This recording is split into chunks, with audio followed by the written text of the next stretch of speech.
नमस्कार, मैं सानिका और आप सब देख रहे हैं न्यूज़ 21। बीकानेर की वर्षों पुरानी कोटगेट रेलवे क्रॉसिंग समस्या के समाधान के लिए प्रस्तावित लो हाइट सबवे मॉडल को लेकर शहर में बहस काफी ज्यादा तेज हो गई है। प्रशासन जहां से राहत का रास्ता बता रहा है, वहीं व्यापारी, स्थानीय लोग और तकनीकी जानकारी से आंशिक समाधान मान रहे हैं। व्यापारियों का कहना है कि रेलवे लाइन के दोनों ओर से 4 से 5 मीटर ऊंची दीवारें बनने से सड़क संकरी हो जाएगी, दुकानों की दृश्यता घटेगी और कारोबार प्रभावित होगा। साथ ही भविष्य में रेलवे विस्तार और डबल ट्रैक परियोजना के चलते अतिरिक्त भूमि अधिग्रहण की आशंका भी जताई जा रही है। स्थानीय लोगों ने बारिश के दौरान जल भराव को सबसे बड़ा खतरा बताया है। उनका कहना है कि तेज बारिश में अंडरपास पानी से भर सकता है। लोगों ने पंपिंग सिस्टम और पानी निकासी व्यवस्था पर भी सवाल उठाए हैं। वहीं विधायक जेठानंद व्यास से भी इन मुद्दों पर जवाब मांगे गए। मैं कल दोपहर में जो रेल फाटकों की समस्या का बीकानेर की जनता से रूबरू हो रहा था और आज मैं हमारे विधायक जेठानंद जी व्यास जी के पास बैठा हूं और उद्देश्य वही है कि दिन में 60 बार एक फाटक बंद होता है, सारा बीकानेर स्ट्रक हो जाता है इधर और उधर। पिछले कई सालों से हर राजनीतिक पार्टी ये कोशिश कर रही है कि इसका कहीं से सॉल्यूशन निकले।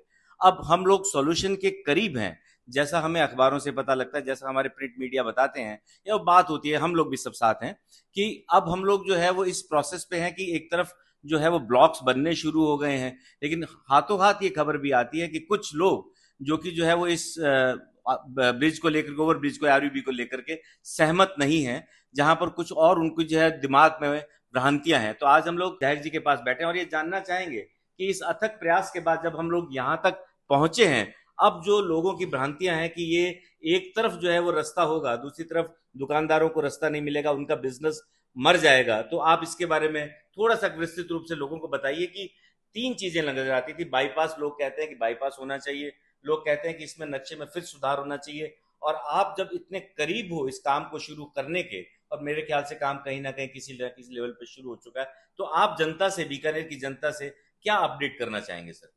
माँ भारती के चरणों में नमन। यह जो रेल जो समस्या है, हाँ जी, रेलवे फाटक की, यह समस्या बहुत वर्षों से है बीकानेर की, और इस समस्या से बीकानेर की जनता जूझ रही है। आज गर्मी, वर्षा जब भी होती है तो जनता को बहुत परेशानी होती है। सामान्यतः यहाँ अब धीरे धीरे शहर बढ़ रहा है तो भीड़ भी रहती है। जब फाटक बंद होता है तो लंबी कतार लग जाती है और लोगों को बहुत परेशानी होती है। वहाँ इंतजार करना पड़ता है 15-20 आधे घंटा, काफी सालों से समस्या है। तो मैं वर्षों से देख रहा हूँ। जब मैं विधायक बना तो मेरे दिमाग में था इस समस्या को हल करना ही चाहिए, चाहे कैसे ही करें। और उस हल को लेकर विधायक बनने के बाद मैं सबसे पहले उस समय जो विधायक हमारे जिलाधीश महोदय थे, उनसे मैं मिला।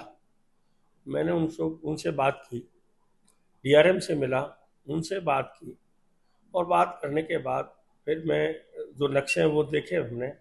कहीं थोड़ी बहुत उसमें कमी आ रही थी तो मैंने उस समय भी स्टेटमेंट दिया था कि पानी हमारा कैसे निकले, सीवरेज कैसे निकले, पानी की लाइन नीचे वो कैसे हो, इन सब प्रश्नों पर। तो उस समय इन कलेक्टर साहब के पास और इंजीनियर के पास ये सीधा जवाब नहीं था। तो मैंने कहा पहले ये समस्या आप हल कीजिए, उसके बाद ये बनाइए, जनता का पैसा लग रहा है। तो फिर नक्शा बना, नाला कैसे निकलेगा, पाइपलाइन कैसे घूमेगी, ये सीवरेज कैसे होगी, ये सब ऐसा। फिर हम चाहते हैं कि ठीक है, मूसलाधार वर्षा होती है तो हम देखते हैं कि केवल ये कोटगेट नहीं है, कचहरी परिसर भी है, बीकानेर कई क्षेत्र ऐसे जो भर जाते हैं, लोगों को परेशानी होती है लोगों को, मैं मानता हूँ। लेकिन ये पुल से मुझे ऐसा, जब हमने मेरे पास कई प्रपोजल भी आए, जैसे बाईपास का भी हमने चर्चा की, तो वो भी हमें संभव नहीं लगा। सर, कल भी मैं बात कर रहा था बाईपास को लेकर के भी लोगों के दिमाग में कुछ ऐसा प्रपोजल्स थे, उसके बारे में आप थोड़ा सा हाईलाइट कीजिए सर। क्या आपको क्यों नहीं लगा वो बाईपास? इसलिए नहीं लगा क्योंकि ये बाईपास जैसे जोधपुर जाने वाला गंगानगर जाएगा तो उसको जैसे उस पर टिकट का भी भार आएगा, खर्च का भार आएगा उस पर, वो 35 आधे घंटा वो देरी भी होगी, ठीक है ना। और देखा जाए तो जो बीकानेर शहर के जो लोग हैं उनको भी ज़्यादा परेशानी होगी, चाहे पूर्व है चाहे पश्चिम, जो यहाँ रह रहे हैं आसपास में, ये पूरा शहर पूरा क्योंकि 35 किलोमीटर का जो बाईपास है तो टिकट 2 स्टेप अप हो जाएगी। 2 स्टेप आ तो जाएगा। एक तो जो है वो जाने वालों को, यात्रियों को ये भार पड़ेगा, और दूसरा जब इंजन बदलेगा तो आपका आधा पौना घंटा लग जाएगा। लगेगा। आपका कहना ये है सर? यही है। तो ये फिजिबल नहीं रहा। हाँ, फिजिबल नहीं रहा। मैंने पूरा इस पे विचार किया, हमने कुछ लोगों से बात भी की, लेकिन लगा कि ये ठीक नहीं है। फिर मेरे सामने आया कि ये का ओवरटेक बने, एलिवेटेड रोड का तो पहले समाप्त हो गया।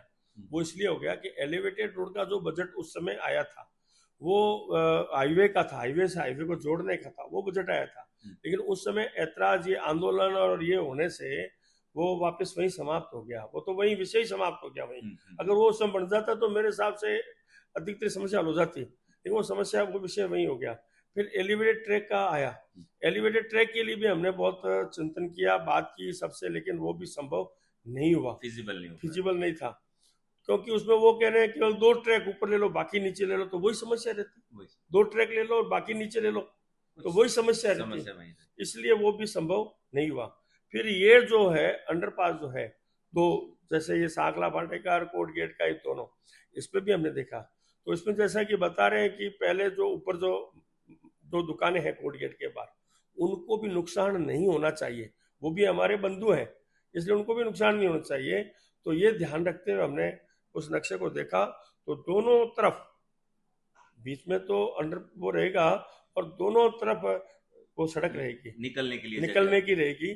तो आम आदमी वहां भी अपनी खरीदारी कर सकता है, दुकानदार भी अपना व्यापार अच्छी तरह से कर सकता है। और ये फाटक जब रेल आएगी तो बंद होगा, नहीं तो खुला रहेगा। लोग नीचे से भी जा सकते हैं और ऊपर से भी उनका आना जाना रहेगा। सर, आपका कहना बिल्कुल सही है कि इससे दोनों चीजों को जो है वो एक तालमेल बैठ जाएगा। लेकिन एक बात और निकल करके आ रही है, और बहुत लोगों ने इस पे कहा भी है, कि जिस हिसाब से बीकानेर का जो निवास है वो टीले रुमा है। पानी का फ्लो जब बारिश होती है तो कोर्टगेट में आपने देखा होगा कि मोटरसाइकिल, साइकिल बहुत दूर तक बह के निकल जाते हैं। तो जब हम लोग अंडर बाईपास बनाने की बात करते हैं तो आपको इसका भी कोई सोल्यूशन निकालने की बात की है कि पानी कैसे निकलेगा, और इस फास्ट स्पीड से पानी का उस वक्त क्या ऑप्शन होगा सर? सबसे पहले बात तो ये है कि हमारे यहाँ मूसलाधार वर्षा जो आती है वो 4-5 बार आती है, ज़्यादा आती नहीं। तो उस समय तो पानी आएगा ही आएगा, तो उसकी व्यवस्था अलग होगी, पानी कैसे निकालें। वैसे हम ये भी प्रयास हमने कहा है, अगर वो भी होगा संभव तो नीचे एक ऐसे बोरिंग किया जाए, पाताल, तो जो पानी अंदर चला जाए। उसका भी हमारे पास एक समस्या आई थी कि वो कर तो देंगे, लेकिन कचरे से कई बार वो भी जाम हो जाता है, वो भी हो जाता है। वो भी हमारे सामने आया विषय।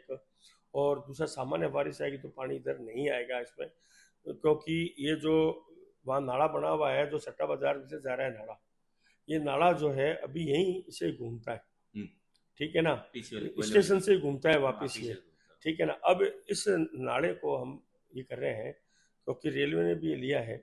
सुवर्ण कोटि के पीछे कुछ मकान बने हुए, उन्होंने उसको भी एक्वायर करने का प्रयास मतलब शुरू किया है।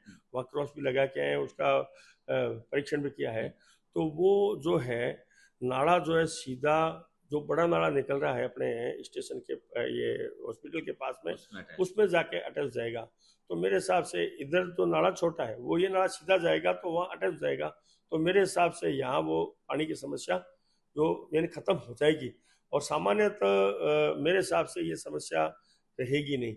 मतलब आपका कहना है कि 365 दिनों में 20 दिन बारिश आ भी जाती है तो उसमें आप प्रशासन जो है वो उसकी पूरी सेफ्टी रखेगा, लेकिन आपको 340 दिन जो है वो आवाजाही साधन आपको जो है सुचारू रूप से मिलेंगे। और जो आज 60 बार जो है वो बंद होता है, बहुत लोग घंटे घंटे खड़े रहते हैं, उससे मैं कहता हूं कि अगर पूरी तरह से निजात नहीं होगा तो आंशिक जो है वो परेशानियां जरूर रहेंगी, ऐसा लगता है। आप लोगों को भी लगता है, और जो जनता है जिनके क्वेश्चंस हैं दिमाग में, वो सब इसी के आसपास घूम रहे हैं कि आंशिक परेशानी भी, क्योंकि लेकिन जब पिछले 80 साल से 70 साल से इसका कोई सोल्यूशन नहीं निकला, तो एटलीस्ट अगर आंशिक परेशानी के साथ प्रशासन आगे बढ़ता है तो बीकानेर की जनता को जो है मेरे ख्याल से 340 दिन तो राहत मिलेगी। बारिश के दिनों में अगर प्रशासन सतर्क नहीं हुआ तो ऐसी ब्यावर वाली घटना भी हो सकती है, क्योंकि ये एक सेंसिटिव, संवेदनशील जो है वो इशू रहेगा उन दिनों के लिए। सर, लास्ट बात मैं आपसे करना चाहूंगा कि नक्शा आपने देख लिया, सब कुछ आपने देख लिया, क्या चिन्हित पूरा हुआ है? आप पीडब्ल्यूडी वालों के साथ में क्या उस निशानदेही पे पहुंचे हैं अभी तक?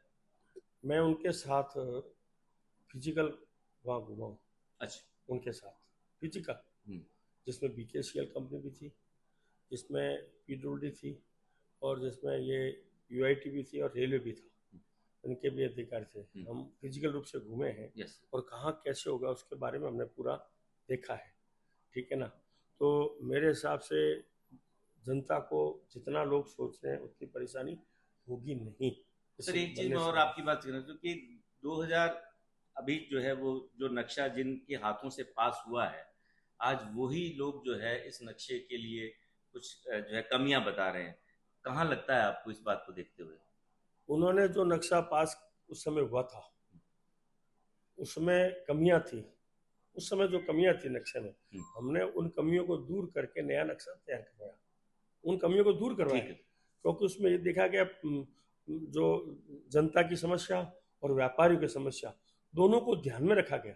ओके। जनता की समस्या को हमें हल करना है, और इसके बनने से दुकानदार जो हमारे भाई हैं जो व्यापार करते हैं उनका भी हमें ध्यान रखना था, इसलिए उसको देखते हुए हमने उसमें थोड़ा परिवर्तन ऑर्डर करके, किया। और जो आज विरोध कर रहे हैं, हाँ जी। जो आज इसके बारे में बोल रहे हैं, उन्होंने अपने जीवन काल में इसको सपना भी नहीं देखा मेरे हिसाब से। अगर उनकी इच्छा बनाने की होती तो कभी का वो बन जाता, कभी का बन जाता।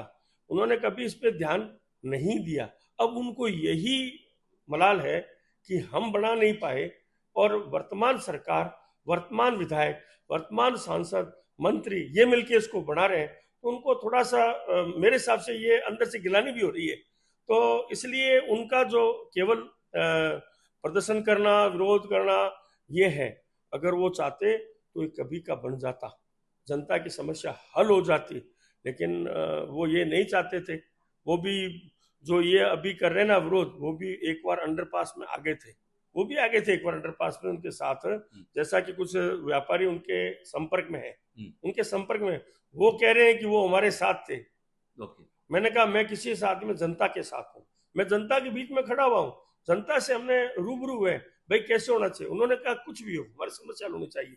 ये जब पानी की समस्या भी जनता के सामने है, जनता ने कहा हम 300 पैसे में 5 दिन 10 दिन ये उठा लेंगे, लेकिन हमारी स्थायी समस्या हो जाएगी हल। तो ये जनता भी हमारे साथ है, जनता भी हमारे साथ है। हमने जनता की राय लेके, मैं फील्ड में घूमता हूँ, ठीक सर। मैंने जनता की भी राय ली, उन सब की राय लेके, और फिर हमने इस पे विशेष प्रयास किया है, और आज वो बनने की स्थिति में है। और अगर ऐसा नहीं होता तो कोर्ट गेट पे जिन 12 ऐसी संपत्तियां थी, 11 लोगों ने अपने यानी पेपर्स दे दिए, पेमेंट ले लिए।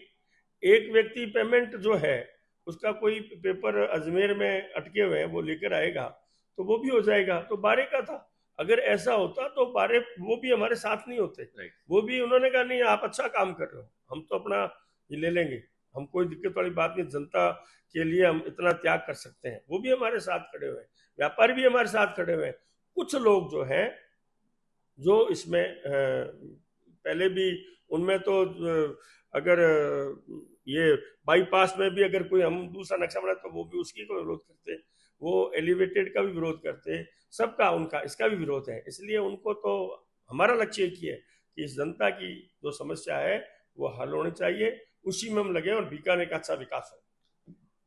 लास्ट में सर से बात करूंगा कि 2 चीजें हैं इसके अंदर। पहली चीज तो ये है कि सर जल्दी से जल्दी डिपार्टमेंट्स के साथ, पीडब्ल्यूडी के साथ उसका फिजिकल जो है वो लाइनिंग करवाएं, ताकि एटलीस्ट आप धरातल में क्या चीज उतर करके आ रही है वो आपको भी और बाकी के जनप्रतिनिधियों को भी क्लियर हो, जनता को भी ये समझ आए कि ये यहाँ से सारी चीजें जो है सॉल्व होंगी। सेकंड थिंग, बीकानेर में राजनीति चाहे कोई भी दल हो, इस मुद्दे पर मुझे ऐसा लगता है कि सबको संगठित होकर के काम करना चाहिए, क्योंकि हमारे बच्चे, हम बच्चे थे जब, और आज हमारे बच्चे इसी समस्या से जूझ रहे हैं। अगर कोई प्रयास सार्थक हो रहा है तो इस प्रयास को सफल बनाने के लिए हर बीकानेर वासी के लिए जो है ये एक अपॉर्चुनिटी है, ये एक अच्छा मौका है कि इस तरह की जो समस्या 10 या 12 दिन अभी हमें लग रहा है आंशिक रूप से आ भी सकती है, वो हल हो उससे पहले हम लोग 340 दिन तो इस समस्या को निजात पाए। धन्यवाद। मेरे साथ योगेश खत्री हैं न्यूज़ 21 के लिए। हम लोग ऑलवेज जनता के मुद्दों पे बात करते हैं, हम ऑलवेज इस तरह के मुद्दों पे बात करते हैं जो कि समस्या के लिए हमारे विधायक भी जो कोशिश कर रहे हैं और वो समस्या के करीब हो। धन्यवाद। धन्यवाद दोस्तों।